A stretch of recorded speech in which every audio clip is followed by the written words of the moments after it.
Hi hello friends, വീട്ടമ്മയും വീട്ടുകാര്യങ്ങളും എന്ന YouTube ചാനലിലേക്ക് നിങ്ങൾക്ക് ഏവർക്കും സ്വാഗതം. ഇന്ന് ഞാൻ കാണിക്കുന്നത് ഞങ്ങളുടെ വീട്ടിലുള്ള കുഞ്ഞൊരു തടിയുടെ അലമാരിയാണ്. അപ്പം ഞാൻ ടിന്നിനകത്തുള്ള ഐറ്റംസ് ഒക്കെ ഇതിനകത്താണ് വെക്കാറുള്ളത്. അപ്പം പക്ഷേ മഴക്കാലം ആയതുകൊണ്ടാണെന്ന് തോന്നുന്നു ഇത് നിറയെ പൂപ്പലായിരുന്നു. അപ്പോൾ രാവിലെ തന്നെ ഞാൻ ഇതിൻ്റെ പണിയിലേക്കാണ് ആദ്യം കടന്നത്. കാരണം മഴക്കാലം ആയിക്കഴിഞ്ഞാൽ ഇതിനകത്തുണ്ടാകുന്ന പ്രശ്നം തടിയുടെയും കൂടെ ആയതുകൊണ്ടായിരിക്കാം, പെട്ടെന്ന് പൂപ്പൽ പിടിക്കുകയാണ്. പിന്നെ വീട് 2 ദിവസം അടച്ചിട്ടിരുന്നാൽ പിന്നെ പ്രത്യേകിച്ച് പറയണ്ട. ഞങ്ങൾ കുറച്ച് ദിവസം നാട്ടിലായിരുന്നു. നാട്ടിൽ നിന്ന് വന്നപ്പോഴാണ് ഈ ഒരു സ്ഥിതി ആയത്. അപ്പോൾ ഞാൻ ആദ്യം ഇതിനകത്തുള്ള ഐറ്റംസൊക്കെ പറക്കി വെച്ചിട്ടാണ് ക്ലീൻ ചെയ്തത്. വീണ്ടും ഞാൻ ഇതിനകത്തുള്ള ഐറ്റംസൊക്കെ പറക്കി വെക്കുകയാണ്. അപ്പോൾ ഈ ഒരു അലമാര ഉള്ളത് കാരണത്തിൽ ഞങ്ങൾക്ക് വളരെ ഉപകാരമാണ്. കാരണം ഞങ്ങളുടെ അലമാര കിച്ചൺ എന്ന് പറയുന്നത് വളരെ ചെറുതാണ്. അപ്പോൾ നമുക്കിതൊന്നും പറക്കി വെക്കാനുള്ള കബോർഡോ മറ്റു സാധനങ്ങളോ ഒന്നും തന്നെ ഇല്ല. അപ്പോൾ ഈ ഒരു അലമാരയാണ് സത്യം പറഞ്ഞാൽ ഞങ്ങളുടെ കബോർഡ് ആയിട്ടൊക്കെ ഞങ്ങൾ യൂസ് ചെയ്യാറുള്ളത്.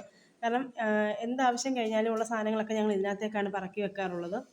അപ്പം രാവിലെ തന്നെ ഇതിൻ്റെ കുറച്ച് പണികളിലായതുകൊണ്ട് തന്നെ എൻ്റെ ബാക്കി കാര്യങ്ങളൊന്നും കഴിഞ്ഞില്ല. എന്നിരുന്നാലും ഇങ്ങനെ പൂപ്പലൊക്കെ പിടിച്ചിരിക്കുന്നത് കാണുമ്പോൾ നമുക്ക് വല്ലാത്തൊരു ഇറിറ്റേഷനാണ് മനസ്സിൽ. കാരണം ഇതൊക്കെ ഒന്ന് ക്ലീൻ ചെയ്ത് വെച്ചിട്ട് നമ്മൾ അടുക്കളയിൽ കയറുകയാണെങ്കിൽ നമുക്ക് അപ്പോൾ ജോലികൾ പെട്ടെന്ന് ചെയ്യാനും പെട്ടെന്ന് ചെയ്ത് തീർക്കാനും ഒക്കെ ഒരു എന്താ പറയുക, ഒരു ഉത്സാഹം ഉണ്ടാവാറുണ്ട്.